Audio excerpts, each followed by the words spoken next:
Hello and welcome to today's shelter video. I'm so excited to share with you a few concepts today, but I want to start with this. And if you take nothing else out of today, please take this.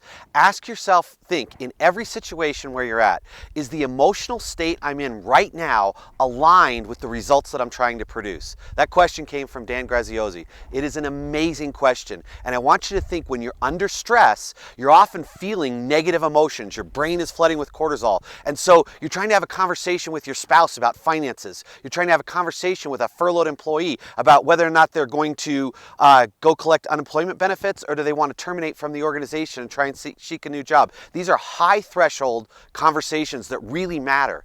And think about it. When you go to have that conversation, I want my employee to feel like I love her, that she's important, that she matters. But I'm in this high stress state with cortisol in my head. I'm fearful, I'm concerned, I'm dreading having the conversation because I just don't want to have to do this because I love this employee.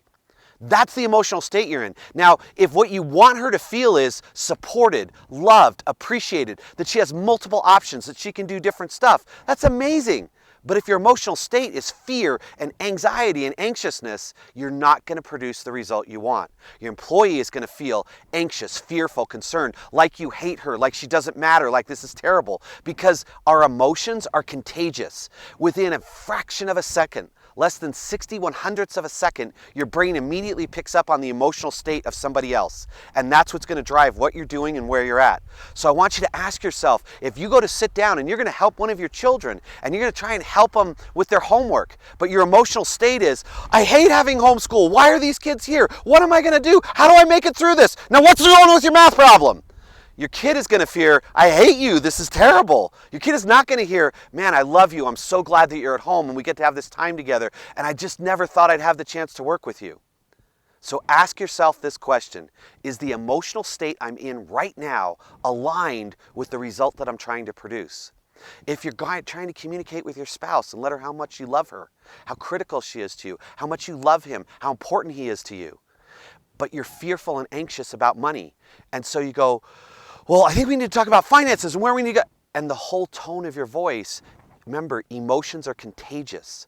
In fractions of a second, you transfer your emotion to them. So not only is it critical for you to decide what emotion am I trying, or what result am I trying to produce, but am I in the emotional state I need to be in to produce this result? Are they aligned? If they're not, stop, step back, change your state. Go back to the 10 tools that we talked about. Breathe, look, focus.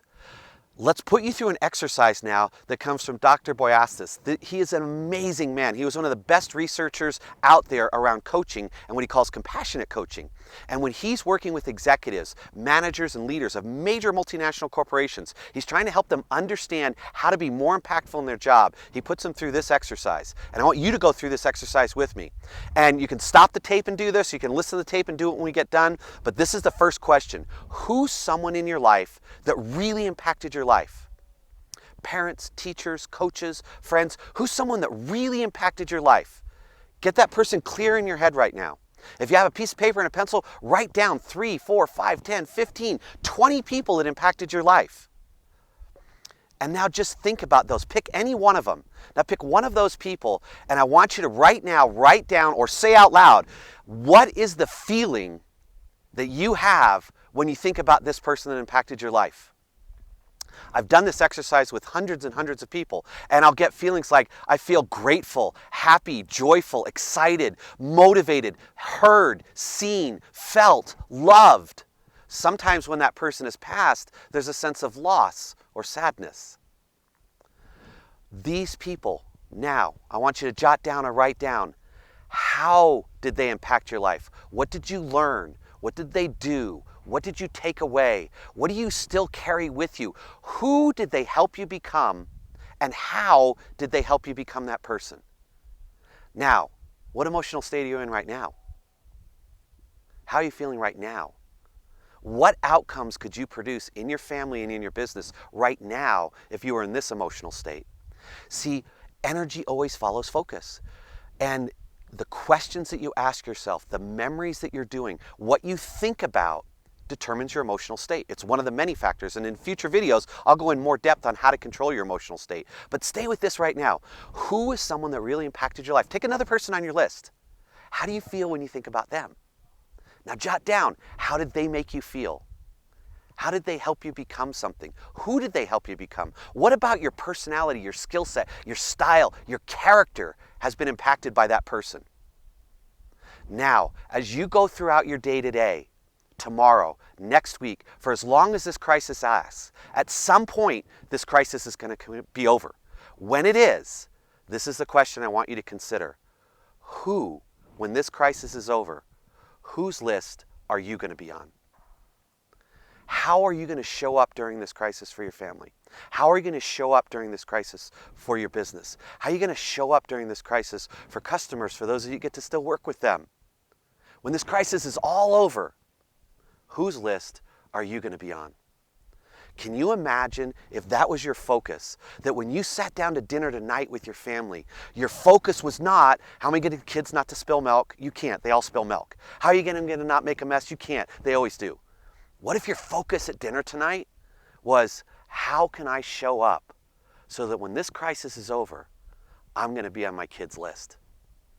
If you have a spouse that's struggling, they've been laid off, you're really struggling financially, you're wondering where this is going to go, how can you show up for that spouse so when this crisis is over, you're going to be on their list?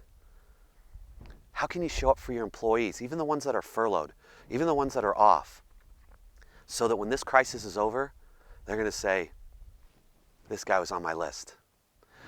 Every time you come out of stressful situations, you've got to pay attention to, where's my brain chemistry? How are my hormones? Dr. Bosoisis talks about the experience that he has coming out of faculty meetings and how he's always really depressed and negative and sad. And it says when I walk out of the faculty meeting, I literally, during that walk, have to stop and ask myself, I have to do something to flip my hormones, change my brain chemistry. And I have to ask myself questions like, hey, why did I become a professor in the first place? What do I love about working with graduate students? What's my favorite thing about the person I'm going to see next? And that literally flips his hormones. It flips his brain chemistry. When you find yourself getting stressed, worn down, angry, hungry, lonely, tired, all of those feelings that come into us, but you're about to engage with a customer, you're about to engage with an employee, you're about to engage with someone in your family who you love, ask yourself, why did I become a parent in the first place? Or why do I want to still become a parent? Because some people, it wasn't always on purpose. Why did I get married? Why do I love this person? Why do I live with this person? What is it about our connection? Like, why did I get to become a business owner? And get connected. Once you know the why, the how always comes. You don't need training on how. You need training on why. And building in a habit, a system of noticing, one, am I in the emotional state right now? And is that aligned with the result I'm trying to produce? And if it's not, flip the script.